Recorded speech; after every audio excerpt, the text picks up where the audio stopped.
ये सीन देख करके तो आप लोग समझ ही गए होंगे कि ये कोई नॉर्मल एनीमे नहीं होने वाला है। तो चलो अपने कहानी को शुरू करते हैं बिना किसी देरी के। एक स्केलेटन नाइट होता है जिसका नाम आर्क होता है। वो दिखने में तो काफी ताकतवर लगता है, लेकिन उसका जीवन में सिर्फ एक ही इच्छा होता है, वो है शांति से जीवन जीना। लेकिन वो अपने पिछले जीवन में बिल्कुल भी ऐसा नहीं था, बल्कि वो एक रेगुलर गेमर था और दिन भर मेरे तरह लेटे लेटे सिर्फ फ्री फायर खेलता था और तुम लोग की तरह नल्ला भी था। भाई मैं भी नल्ला ही हूँ। तो ये कहानी आज से बहुत साल पहले की नहीं बल्कि अभी की है, जहाँ हमारा मेन कैरेक्टर अभी अभी दूसरे वर्ल्ड में रीइंकार्नेट हुआ है। फिर आर्क अपने जादुई पावर को चेक करता है। स्वॉर्ड्समैनशिप से लेकर टेलीपोर्टेशन तक सब कुछ एकदम टॉप नॉच होता है। फिर थोड़ी देर बाद जब वो अपना चेहरा एक नदी में देखता है तो वो देखता है कि वो एक स्केलेटन बन चुका है, बिल्कुल अपने पुराने गेम कैरेक्टर की तरह। और इस झटके से उभरने के बाद फिर वो एक पास के गांव में जाता है और फिर उसे पता चलता है कि वो हड्डियों का ढांचा होने के बाद भी उसे भूख लग रही होती है। फिर वो एक मर्सिनरी गिल्ड में जाकर खुद को रजिस्टर करता है ताकि वो खुद का लाइसेंस और पैसा कमा सके। और फिर वो अपनी बेकार सी जिंदगी जीना शुरू कर देता है। और जब वो एक दिन 2 बोर और एक और का शिकार करके लौट रहा था तो वो देखता है कि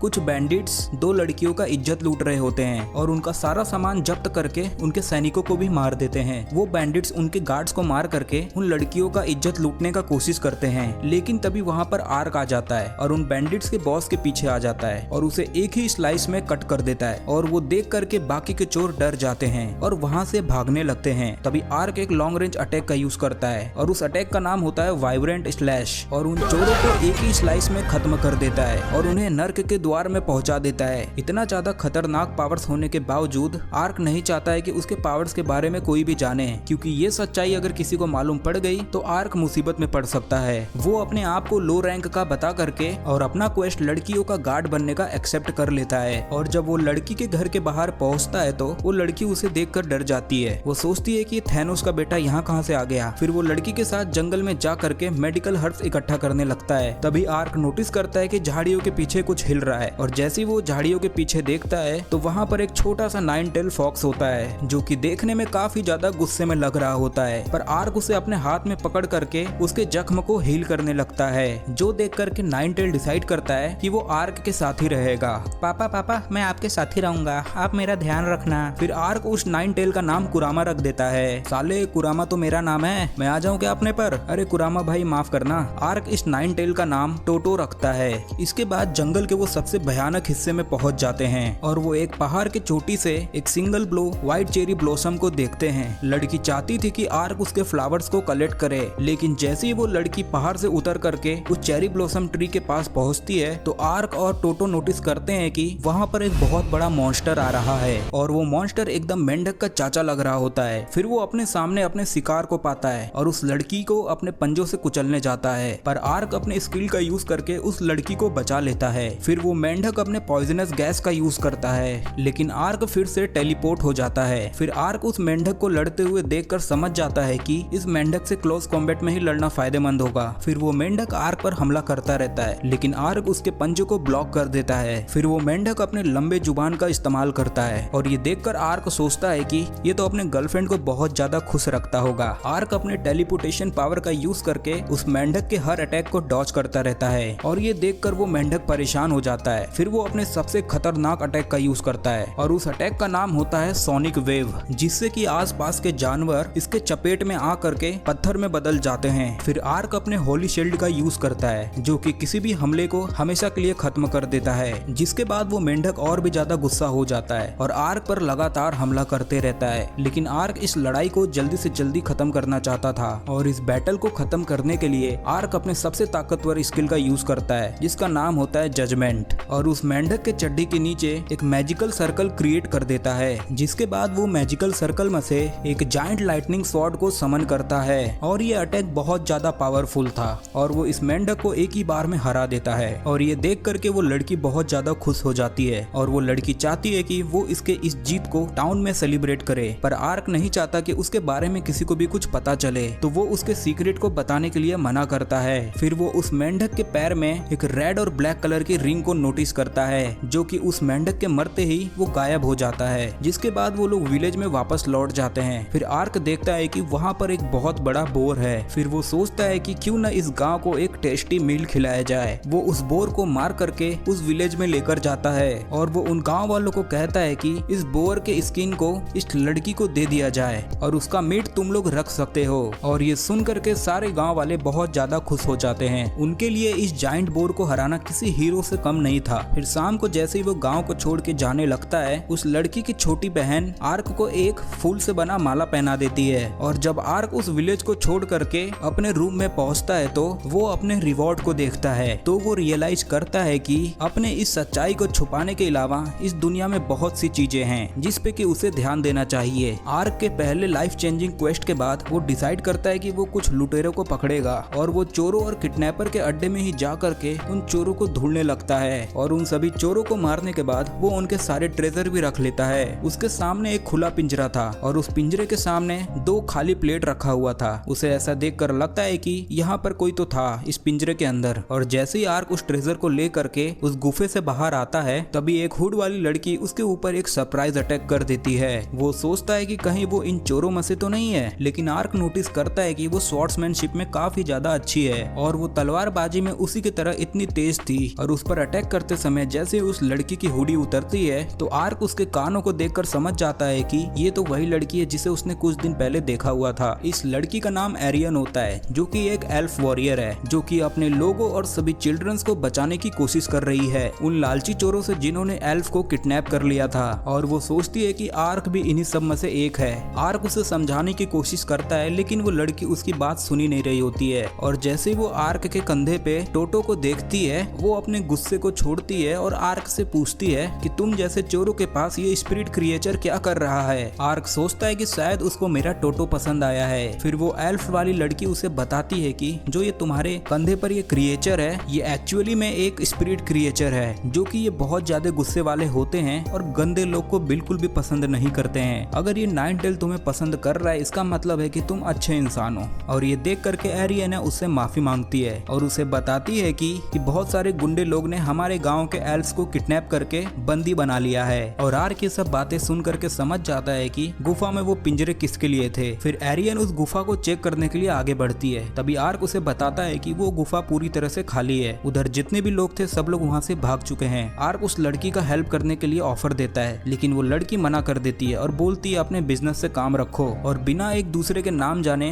वो एल्फ वाली लड़की वहाँ से चली जाती है। लेकिन आर्क के अंदर का जज्बाती गेमर हार मारने को बिल्कुल भी तैयार नहीं था, क्योंकि वो समझ गया था कि यही एक बेहतर मौका है एक सुंदर लड़की को पटाने का और उसे अपने पार्टी में इनवाइट करने का। अगले दिन वो डायमेंशन वॉक का यूज करके खुद को टेलीपोर्ट करता है एक जंगल में, जहाँ कहा जाता है कि एल्फ इसी जंगल में रहते हैं। आर्क जंगल में कुछ चीखने चिल्लाने का आवाज सुनता है और जब वो वहाँ पर जाता है तो देखता है कि कुछ बैंडिट्स चिल्ड्रन एल्फ को किडनैप करके कहीं पर लेकर जा रहे होते हैं। और उन बैंडिट्स का लीडर एक बिगड़ा हुआ लड़का उडोलन है। उन्होंने 4 एल्फ को पकड़ लिया था और उनमें से एक एल्फ उडोलन की ओर घूरती है और उडोलन उसे तलवार से धमकाने लगता है और उसे गिड़गिड़ाने के लिए मजबूर करने लगता है। और आर्क को ये देखकर बहुत ज्यादा गुस्सा आ जाता है और वो देखता है कि ये लुटेरे इन एल्फ्स को इंसानों से भी बदतर ट्रीट करते हैं। पर आर्क के उनको बचाने जाने से पहले वहाँ पर एरियाना आ जाती है और अपने एक ही हमले में 2 बैंडिट्स को मार देती है। एक बैंडिट उड़ान को बताता है कि वो एक डार्क एल्फ है और अगर हमने इसको पकड़ लिया तो इसकी कीमत मार्केट में बहुत ज्यादा है। और वो अपने साथियों को उसको पकड़ने के लिए बोलता है और वो बैंडिट जैसे उसके तरफ गंदे इशारे करने के लिए आगे बढ़ता है, तभी एरियाना उनको काटते हुए तेजी से आगे बढ़ जाती है। वो वहाँ पर मौजूद सभी बैंडिट्स को तो हरा देती है। तभी उडोलन वहाँ पर चिल्लाता है, अगर तूने और एक भी कदम आगे बढ़ाया तो मैं तेरे सारे साथियों को मार दूंगा। एरियाना उन बच्चों को बंदी बना हुआ देख करके बहुत ज्यादा घबरा जाती है और वो ये देख करके बहुत ज्यादा हेल्पलेस फील करती है कि वो कुछ भी नहीं कर पा रही है, जिसका फायदा उठा करके कुछ बैंडिट्स एरियाना को परेशान करने लग जाते हैं। और समय हो गया है हमारे हीरो के एंट्री का। तभी आर्क उदोन के पीछे आ जाता है और उसे एक WWE वाला मूव का यूज करके उसे पेड़ की तरफ फेंक देता है। और एरियाना भी इसी मौके का फायदा उठा करके उन सभी बैंडिट्स को एक ही बार में मार देती है। फिर वो बच्चे को बाहर निकालने की कोशिश करती है और वो देखती है कि पिंजरे में ताला लगा हुआ है। फिर आर्क वहाँ पर आ करके उस ताले को अपने हाथ से ही तोड़ देता है, जो देख करके बच्चे उससे डर जाते हैं और एरियाना के पास जाकर के उससे गले लग जाते हैं। तभी एक बच्ची उसे बताती है कि उन्हें जबरदस्ती एक माना कंज्यूमर पहनाया गया है ताकि वो सभी अपने स्पिरिट मैजिक को यूज नहीं कर पाए। और ये देख करके एरियाना समझ जाती है कि तभी ये लोग यहाँ से भाग नहीं पा रहे थे, पर एरियाना के पास भी इतना मैजिक नहीं है कि वो उस कॉलर को तोड़ सके। तभी आर्क अपने एंटी कर्स स्पेल का यूज करता है और उन बच्चियों के गले से वो कॉलर हटा देता है और उन सभी को हील भी कर देता है। और एरियाना ये सब देखकर हैरान रह जाती है कि कोई भी वॉरियर के पास इतना ज्यादा पावर्स और स्किल नहीं होता है। अब वो एल्फ वाले बच्चे भी आर्क के साथ फ्रेंडली हो जाते हैं। तभी एरियाना वहाँ पर एक बर्ड को बुलाती है जिसका नाम है विस्परिंग फाउल, जो कि वॉइस मैसेज टेलीपोर्टेशन का काम करता है। और वो उस बर्ड के कान में बच्चों को बचाने का मैसेज रिकॉर्ड करती है ताकि कोई विलेज से आकर के उन बच्चों को यहाँ से लेकर जाए। तभी वहाँ पर 2 एल्फ गार्ड्स आ जाते हैं और वो उन बच्चों को सेफली वहाँ से लेकर जाएंगे। और उनके जाने से पहले आर्क उन्हें बोलता है कि अगर वो कभी भी किसी मुसीबत में होंगे तो वो आकर के उन्हें बचा लेगा। एरियाना उसे देखकर सोचती है कि शायद ये अच्छा इंसान हो सकता है। एरियाना आर्क से कहती है कि उसने पहला एक ऐसा इंसान देखा है जो एल्फ को देख करके थोड़ा भी डिस्क्रिमिनेट नहीं करते हैं और इसके साथ साथ वो अपने कई सारे मैजिक का भी यूज कर सकता है, वो भी लेजेंडरी टेलीपोर्टेशन मैजिक का यूज करके। फिर तभी वो लोग एक दूसरे को इंट्रोड्यूस करते हैं और एरियाना उन बच्चों को बचाने के लिए आर्क का शुक्रिया अदा करती है। और तभी वहाँ पर वो वॉइस वेल वाला बर्ड वहाँ पर आ जाता है और जैसे वो कुछ बोलता है आर्क ये देखकर बहुत ज्यादा शॉक हो जाता है। वो ये देखकर शॉक हो जाता है कि एक बर्ड कैसे बात कर रही है। दरअसल ये वॉइस मैसेज दूसरे एल्फ का होता है जहाँ पर वो बताता है कि उसने बच्चों को रेस्क्यू करने के लिए वहाँ से निकल लिए हैं और एरियाना उसे चाहती है कि आर्क उसका इस मिशन में साथ दे और वो एल्फ को रेस्क्यू करने में उसकी मदद करे। और फिर वो आर्क की तरफ देखती है और उसे बोलती है कि क्या तुम मेरे इस मिशन में मेरी मदद करोगे। वो बताती है कि उसने एल्फ के अलावा कभी भी किसी पर भरोसा नहीं किया है, पर वो आर्क पर एक भरोसा करने का चांस लेती है और आर्क उसके बात को मान लेता है। फिर आर्क अपने टेलीपोर्टेशन मैजिक का यूज करके एक पहाड़ी के चोटी पर पहुंच जाता है और एरियाना ये देखकर सोचती है कि इसकी ये एबिलिटी मिशन में बहुत ज्यादा काम आने वाली है। इसके बाद वो लोग यहाँ से एक सिटी की ओर जाते हैं जहाँ पर वो एक डार्क एल्फ का वेट करते हैं जिसका नाम है टांका, जिसने उन्हें यहाँ पर बुलाया है। टांका एक शांत गुस्सैल वाला एक आम पर्सन है और आर्क उसका गुस्सैल आंखें देख करके बहुत ज्यादा डर जाता है और उसके पसीने छूटने लगते हैं। आरियाना और टांग जहाँ पर भी जाते हैं वो उसी मिशन के बारे में बात करने लगते हैं। वो आर्क को थर्ड पर्सन की तरह ट्रीट करते हैं जिससे कि आर्क खुद को अकेला महसूस करता है। तभी आर्क को पता चलता है कि इन दोनों एल्फ के आखिरी का नाम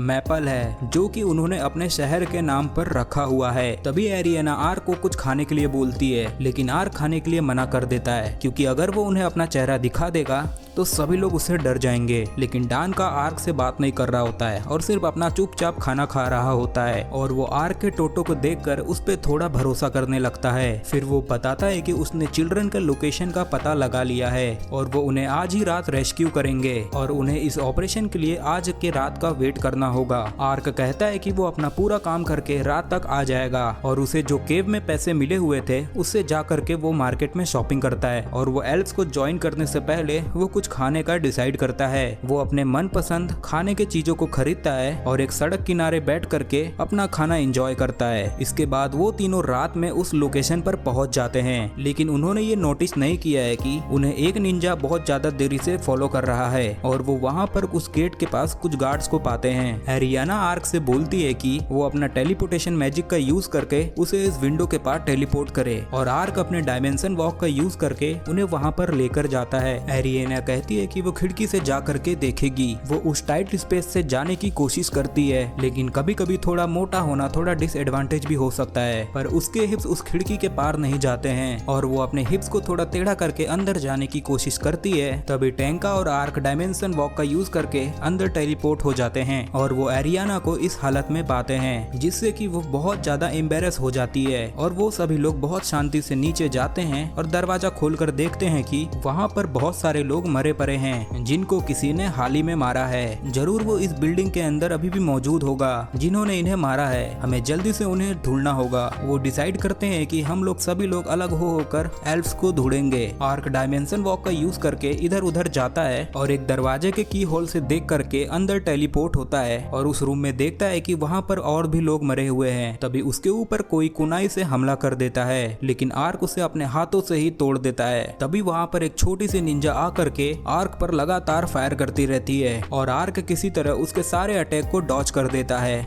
आर्क उस निंजा को देखकर बहुत ज्यादा हैरान हो जाता है, पर वो इससे भी ज्यादा हैरान तब होता है जब वो देखता है कि इस निंजा के बिल्ली वाले पूंछ भी हैं और बिल्ली वाले कान भी हैं। आर्क भगवान का शुक्रिया अदा करता है उसे बाल बाल बचाने के लिए, और वो लड़की भी ये सुनकर हैरान हो जाती है कि आर्क को निंजा के बारे में पता है। तभी वो उसके सर के ऊपर टोटो को देखती है और समझ जाती है कि ये एक अच्छा बंदा है और वो उससे माफी मांगती है। वो गैस करती है कि आर्क भी उन किडनैप हुई एल्फ्स को ढूंढने आया हुआ है, और वो निंजा आर्क को बताती है कि उस सारे एल्फ्स नीचे बेसमेंट के अंदर हैं, और वो उसे एक पेपर देती है जिसमें बहुत सारे हेल्पफुल इन्फॉर्मेशन लिखे हुए हैं। वो यहाँ पर किसी और चीज के लिए आई हुई थी, लेकिन वहाँ पर वो उसे चीज नहीं मिलता है। फिर वो निंजा वहाँ से जाने लगती है, और जाने से पहले वो आर्क को बताती है कि 2 और एल्फ्स है जो कि लॉर्ड के मेंशन में हैं, और ये बता करके वो वहाँ से चली जाती है। आर्क सोचता है कि वो टोटो को अपना दोस्त बना करके इस दुनिया का सबसे अच्छा काम किया है, और वो सोचता है कि समय के साथ साथ उसका और टोटो का रिश्ता बहुत ज्यादा गहरा हो गया है। इसके बाद वो उन पेपर्स को खोलता है जिसे पढ़ के वो बहुत ज्यादा हैरान हो जाता है, क्योंकि वो पेपर एल्फ्स को खरीदने के कॉन्ट्रैक्ट थे।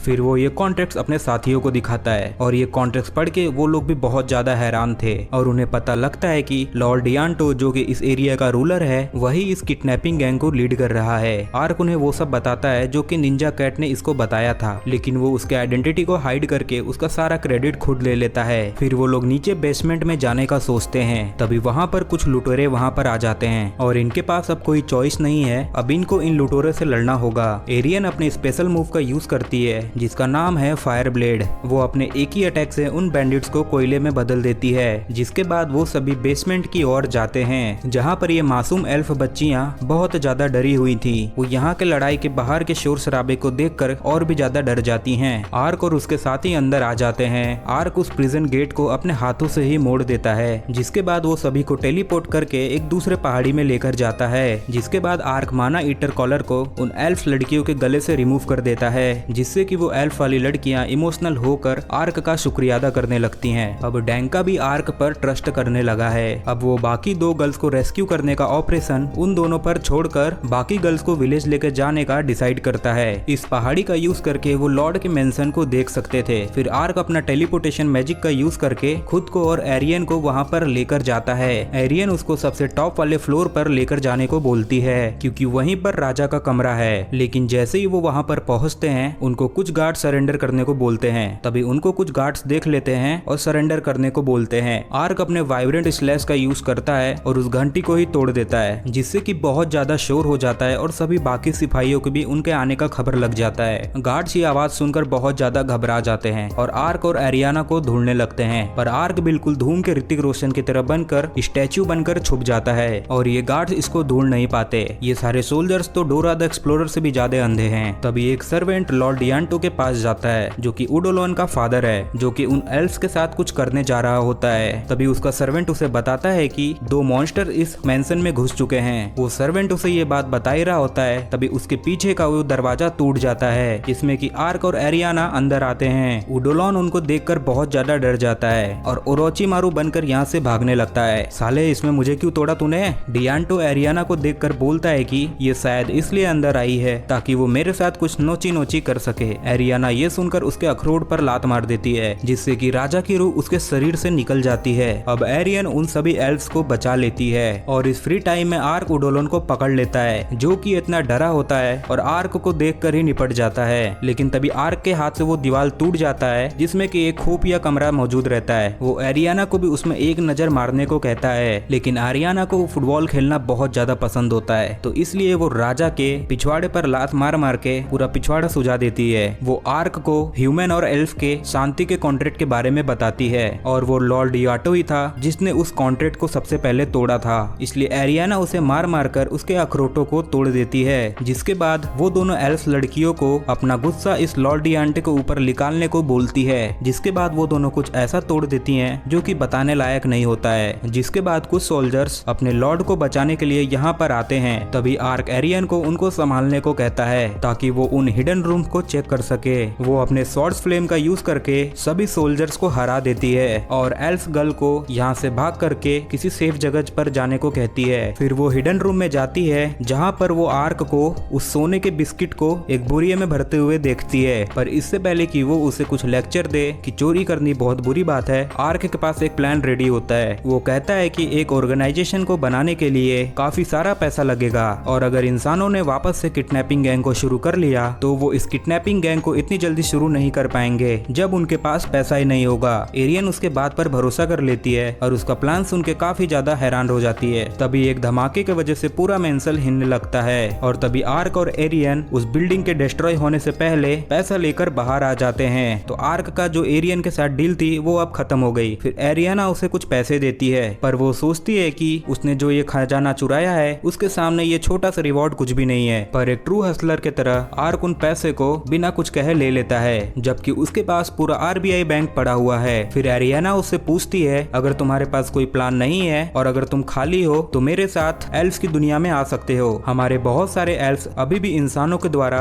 बंदी बनाए गए हैं और तुम मेरी उनको बचाने में मदद कर सकते हो। आर्क एरियन के साथ उसके फैंटेसी वर्ल्ड में उसके साथ जाना चाहता है पर उसके दिमाग में एक डाउट रहता है कि एल्फ्स एक आउटसाइडर को अंदर आने को एक्सेप्ट करेंगे या नहीं। एरियन उसे बताती है कि वो पूरी तरह से कोशिश करेगी ताकि वो तुम्हें अंदर आने दे पर आर्क उसे बताता है कि वो अपना आर्मर नीचे नहीं उतारेगा चाहे अगर उन्हें वेरिफिकेशन के लिए भी चाहिए होगा। एरियन उससे रीजन पूछती है कि आखिर वो अपना हेलमेट क्यों नहीं उतार सकता। फिर आर्क बहुत ही सीरियस टोन में बोलता है कि अगर उसने अपना हेलमेट उतार दिया तो वो उसे एक मॉन्स्टर की तरह ट्रीट करेगी। लेकिन जब वो प्रॉमिस करती है कि वो इसके बारे में कुछ भी नहीं सोचेगी फिर आर्क रिवील कर देता है कि असल में वो एक स्केलेटन है। एरियन ये देखकर शॉक हो जाती है और आर्क से पूछती है कि आखिर तुम्हारे फेस को हुआ क्या है। पर आर्क उसे ये नहीं बता सकता था कि वो इस दुनिया में एक गेम कैरेक्टर बना हुआ है। तो वो उसे बताता है कि उसने खुद को अपने आप को इस हालत में एक दिन पाया हुआ था। फिर वो उसे अपने गेम कैरेक्टर का बैक स्टोरी बताने लगता है। वो एक पवित्र नाइट था जिसको इस दुनिया में कर्ज किया गया और उसको इस दुनिया में उस कर्ज का सोल्यूशन ढूंढना है। लेकिन आर्यन अभी भी बहुत ज्यादा सरप्राइज थी पर वो ये अभी भी कंफर्म कर सकती है कि आर्क अभी भी अनडेड नहीं है वरना ये स्पिरिट उसके साथ नहीं होती और अगर वो मरा होता तो हीलिंग और लाइट मैजिक को भी यूज नहीं कर सकता और उसका टोटो भी उसके साथ इतना ज्यादा करीब नहीं होता। एरियाना आर्क को बोलती है कि वो जैसा भी है वो उसे एक्सेप्ट करती है और यहाँ तक कि एल्फ भी उसका सीक्रेट एकदम सेफ रखेंगे और उनके एल्डर्स के पास भी इस कर्ज को लेकर कुछ प्रूफ्स तो होंगे ही। जिसके बाद आर्क उसके ऑफर्स को एक्सेप्ट कर लेता है और वो डील करते हैं कि वो एक साथ ट्रेवल करेंगे। फिर वो आर्क के साथ एक घने जंगल में होते हुए उसे अपने सिटी में लेकर जाती है और हमारा ओवर एक्साइटेड हीरो अपने डायमेंशन वॉक का यूज करके एक पहाड़ी के नीचे गिर जाता है जहाँ पर वो अपने शाम को आराम करने का सोचते हैं। फिर एरियन उस बर्ड को एक वॉइस मेल भिजवाती है कि वो अपने साथ एक गेस्ट को लेकर आ रही है पर अभी भी वो बहुत भूखी है। तो आर्क एक बोर का शिकार करने एक जंगल में जाता है पर जैसे ही वो वापस आता है तो वो देखता है कि वो उसके टोटो के साथ खेल रही होती है। फिर इसके बाद अगले दिन वो एल्फ सिटी में पहुंच जाते हैं और देखते हैं कि वहाँ पर एक बहुत बड़ा लोहे का गेट बना होता है। एरियन उस गेट को ओपन करने के लिए बोलती है और आर्क इतना भारी गेट को ओपन होता हुआ देखकर बहुत ज्यादा इम्प्रेस हो जाता है। फिर एरियन अंदर जाती है और उसे बोलती है कि वो उसका यहीं पर वेट करे। फिर आर्क वहाँ के आसपास के लकड़ियाँ के फेंस को चेक करने लगता है। आर्क सोचता है कि एल्फ्स इतने पुराने समय से यहाँ रह रहे हैं तो जरूर ये लकड़ियाँ भी बहुत ज्यादा पुरानी होंगी। पर एरियन को वहाँ से परमिशन लाने में बहुत ज्यादा टाइम लग रहा होता है। तब तक आर्क अपने पेट के साथ खेलने लगता है। वो एक्सरसाइज करता है और तलवारबाजी का भी प्रैक्टिस करता है और इस बीच एक पावर नैप भी ले लेता है। फिर वो बाहर आती है और आर्क को बताती है कि उसे अंदर आने की परमिशन मिल गई है जिसके बाद वो उसे अंदर लेकर जाती है। फिर आर्क देखता है कि एल्फ्स का गांव फार्मिंग गांव की तरह लग रहा होता है पर इतने बड़े बड़े पोर्ट्स को देखकर लगता है कि ये घर किसी डिजाइनर ने बनाया है। और इस गांव के बीच में एक बहुत बड़ा सा पेड़ है जो कि एक हाउस और ऑफिस है इस टाउन के एल्डर का। आर्क उनके एल्डर डिलियन और उनकी वाइफ ग्लिनिस के पास लेकर जाती है जो कि आर्क का स्वागत करते हैं और शुक्रिया अदा भी क्योंकि वो इतने दिनों से उनकी डॉटर का सुरक्षा कर रहा था। अब आर्क को भी समझ आ गया है कि एरियाना कोई मामूली लड़की नहीं बल्कि इस गांव के एल्डर की बेटी है और उसने भी उसे इसके बारे में कभी नहीं बताया। ग्लेनी आर्क को बताती है कि वो 170 साल की है जबकि वो खुद 240 साल की है पर ये बात बताना एरियन को थोड़ा अजीब लगता है। आर्क ये सुनकर हैरान हो जाता है कि एल्फ्स इतने सारे उम्र तक कैसे जीते हैं जबकि वो सिर्फ 30 साल का ही है। एरियाना के पापा भी आर्क को एल्फ्स की मदद करने के लिए शुक्रिया अदा करते हैं पर तभी वो अपनी बेटी से पूछते हैं कि उसने नोबल के घर में अटैक क्यों किया जबकि उनका मिशन था किडनैप एल्फ्स को वापस लेकर आना। एरियन उन्हें कोई ठीक से जवाब नहीं दे पाती है पर आर्क बीच में आकर उन्हें सब कुछ सच सच बता देता है। एल्डर डिलियन बोलता है है कि वो कल एक कॉन्फेशन में इसका रिपोर्ट करेगा और वो उनको एल्फ कंट्रोल के बारे में भी बताएगा। और जब उन सभी की बात खत्म हो गई है, ग्लैनिस वहाँ पर खाना लेकर आती है, जिसके बाद सभी लोग वहाँ पर खाना खाना शुरू करते हैं। पर आर्क यहाँ पर थोड़ा सा नर्वस हो जाता है, क्योंकि अगर वहाँ पर किसी ने उसकी बिना चमड़ी वाली खोपड़ी देख ली तो सबकी फट जाएगी। पर एरियन उसे चिंता ना करने को बोलती है और डीलियन उसे बताता है कि एरियन ने मुझे तुम्हारे सारे कंडीशन के बारे में बता दिया है और हम तीन ये फैमिली मेंबर्स उसका ये सीक्रेट एकदम सीक्रेट ही रखेंगे। ये सुनकर आर्क कन्विंस हो जाता है और अपना हेलमेट उतारकर अपना खाना खाने लगता है। अगले सुबह वो खुद को कंफर्टेबल बेड में बिना आर्मर के पाता है और उसका टोटो उसके रिब्स में पहुंच जाता है। और जैसे ही आर्क उठकर बाहर जाता है कि डीलियन और एरियन कन्वेंशन हॉल में सब कुछ कन्वेंस करने के लिए पहुंच चुके हैं। उन्हीं घर के पीछे एक ट्रांसपोर्ट सर्कल है जो कि उन्हें एल्वन कैपिटल में लेकर जाता है। वो एक बड़ा सा लकड़ी का स्टेज है जहाँ पर क्रिस्टल्स लगे हुए हैं और यहाँ पर बहुत सारे एल्फ विजिटर की पावर लगती है किसी एक को टेलीपोर्ट करने के लिए। एलियन और एलियट कैपिटल टाउन में पहुंच जाते हैं जहाँ पर लोग किसी एक्टिविटी में लगे हुए होते हैं। वो दोनों सीधा हेडक्वार्टर में चले जाते हैं जहाँ पर सभी एल्डर्स को बुलाया गया है। एल्डर का चीफ डीलियन से हाल ही में हुए किडनैपिंग के बारे में पूछता है और इंसिडेंट के बारे में भी पूछता है, जिसमें डीलियन उन्हें एक डिटेल रिपोर्ट बता देता है और एल्डर्स ये सच्चाई सुनकर बहुत ज्यादा डर जाते हैं। लेकिन वो सोचते हैं कि ये एक अच्छा रीजन हो सकता है इंसानों के खिलाफ जंग का, जैसा उन्होंने 600 साल पहले किया था। पर अब किसी भी इंसान को उस वॉर के बारे में अभी तक पता नहीं है। हम एल्फ की एक जनरेशन ही उनके लिए एक बहुत बड़ी हिस्ट्री है। पर इस मीटिंग के बाद सब लोग डिसाइड करते हैं कि वो किसी को भी नुकसान नहीं पहुंचाएंगे। लेकिन इंसानों ने इस डील को तोड़ दिया और जल्दबाजी में डिसीजन लेना अच्छा नहीं होगा। उसमें से एक एल्डर बोलता है कि हमें इस इंसिडेंट को रोडेन किंडन को भी बताना होगा, जिनके साथ मिलकर उन्होंने ये एक शांति की डील की थी। पर वॉरियर एल्डर बोलते हैं कि हमें किसी भी इंसान को अपने आप को प्रूव करने की जरूरत नहीं है। हम चालाकी से उन नाइट को भी बुलाएंगे जो कि उन बच्चों को बचा रहा था और नोबल के हाउस पर अटैक करने के लिए उसे पनिश भी करेंगे। और एल्डर्स का चीफ भी इन सभी बातों के लिए मान जाता है और साथ में ही वो किडनैप हुए एल्व्स का रेस्क्यू ऑपरेशन कंटिन्यू करने का ऑर्डर देता है। साथ में वो इंसानों के ऊपर भी नजर रखेंगे। अब जब एरियन और उसके डैड मीटिंग से लौट रहे थे तो एरियन को अपने रेस्क्यू ऑपरेशन को लेकर बुरा लगता है, क्योंकि नोबल के घर पर अटैक करने की वजह से एल्व्स को भी आगे फ्यूचर में दिक्कत हो सकती है। पर उसके पापा कहते हैं कि उसने अपने लोगों को बचाकर बहुत अच्छा काम किया है। जिसके बाद वो दोनों कुछ बातें करते हैं और उसको पता लगता है कि उसकी बहन जो तलवारबाजी में इतनी अच्छी है उसका शादी होने वाला है। जो सुनकर एरियाना बहुत ज्यादा हैरान हो जाती है और वो अपने बहन को किसी के साथ देखकर इमेजिन भी नहीं कर पाती। जिसके बाद उसकी बड़ी बहन एवेलिन उसे गले लगा लेती है और अपने पापा को इग्नोर कर देती है। और अपने बहन को प्यार से गले लगाने के बाद एवेलिन बोलती है कि उसको एरियन पर गर्व है, जिसने कि बच्चों को किडनैपर से बचाया है। अपनी तारीफ सुनने के बाद भी एरियाना को कुछ ज्यादा अच्छा नहीं लगता है, क्योंकि उसकी सिस्टर एल्व्स के बेस्ट वॉरियर में से एक है और एरियन को अपने बहन से कंपैरिजन करने में बहुत ज्यादा बुरा महसूस होता है। जिसके बाद वो टॉपिक को चेंज करने के बाद उसके शादी के बारे में पूछने लगती है। पर एवेलिन एरियन से उसके बॉयफ्रेंड के बारे में पूछती है। एरियन बोलती है कि उसकी जिंदगी में कोई भी लड़का नहीं है और एरियन आर के बारे में सुनकर शर्माने लगती है। इसके बाद एवेलिन एरियन को बोलती है कि कोई तो है जो तुमसे शादी करना चाहता है, पर उसको मेरे से ज्यादा ताकतवर होना होगा। एरियन बोलती है कि वो अपने इस जिंदगी में किसी से भी शादी करना नहीं चाहती।